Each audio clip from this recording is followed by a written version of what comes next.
তাহলে ব্যাপারটা কি দাঁড়ালো? কোর্টকে দেখতে গিয়ে সাধারণ মানুষ নিজেই ছাগল বনে ফিরে চলে এলো, আর তাদের ছাগল বানালো কারা? আয়োজকরা। কেন বানালো? তার কারণ তারা মেসি কিছু আসলো কলকাতায়, কিন্তু ইভেন্টটা পুরো মেস হয়ে গেল। 5,000 টাকার থেকে 98,000 অব্দি টিকিট প্রাইস ছিল না। টাকা 2025 স্ক্যাম।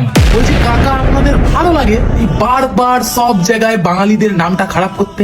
মেসিকে দেখতে যারা আফসোস করছে কেন যেতে পারলাম না, আমি তাদের উদ্দেশ্যে বলছি আপনারা আসেনি, খুব ভালো করেছেন।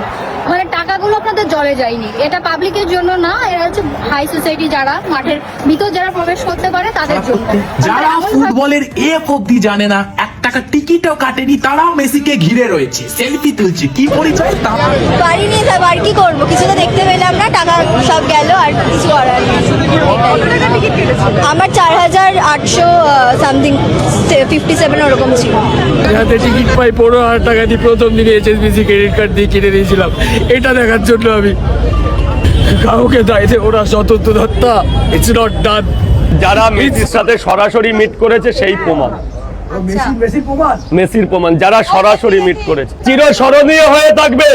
আমার যে 13ই ডিসেম্বর, এই জিনিসটাই আমার চিরস্মরণীয় হয়ে থাকবে। এটা এখানে লিখে রেখে দেবো। ফুলের টপ নিয়ে মেসিকে দেখতে এসে ফুলের টপ নিয়ে যাচ্ছেন। এটাও যে বউকে গিফট করবো, বিশ্বাসের সঙ্গে দেখা হয়ে ভালো লাগলো। ওনাকেই দেখছি, মেসিকে তো দেখতে পারেন, ওনাকেই দেখছি। আর উনি কে? উনি মেসির গায়ে হাত দিচ্ছে, এরকম করে সেলফি তুলছে। না না, আমি বেচবো না, না আমি বেচবো না, না না। জোর সামন থেকে নিয়ে যাচ্ছি, ওয়াইফকে গিফট করবো। আর বাড়িতে আমার নেই তো ফুলের চারা, ওয়াইফকে গিফট করবো।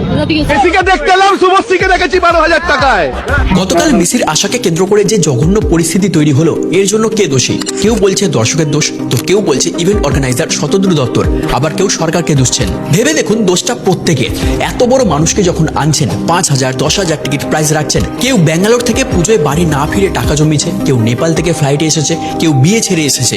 যেভাবে হোক তার ভগবানকে দেখার স্বপ্ন সার্থক করবে বলে অনেক কিছু ত্যাগ করেছে, বদলে তারা দেখতেই পেল না। কারা দেখলো? অরূপ বিশ্বাস, সুজিত বসু, শুভশ্রী গাঙ্গুলির মতন হাই প্রোফাইল ব্যক্তিত্বরা। অসংখ্য লোক ঘিরেছিল, সিকিউরিটি গার্ড পর্যন্ত সেলফি তুলতে ব্যস্ত। সেলিব্রিটিদের জন্য সামনে অস্থায়ী টেন্ট বানিয়েছে, যেখান থেকে কিছুই দেখা যাচ্ছে না। এমন অব্যবস্থাপনা কেন? টাকা দিলেন আপনি, আর মজা করলো অন্য কেউ। উল্টো দিকে যারা মেসিকে দেখতে এসেছে, তারা ফুটবল ফ্যান হয়ে ভারতবর্ষের ঐতিহ্য, বাংলার একমাত্র ইন্টারন্যাশনাল ফেসিলিটি যুক্ত স্টেডিয়ামকে ধ্বংসস্তূপে কিভাবে পরিণত করে। সকলে মিলে কনজিউমার ফোরামে জানিয়ে আইনানুগ ব্যবস্থা নিয়ে টাকা ফেরত পেতেন। মানছি আবেগের ক্ষতিপূরণ হয় না, কিন্তু একমাত্র এত ভালো স্টেডিয়ামের চেয়ার ভাঙচুর, গোলপোস্ট ছেঁড়া, মাঠের দফারফা করা ফুটবল প্রেমীদের বানায়।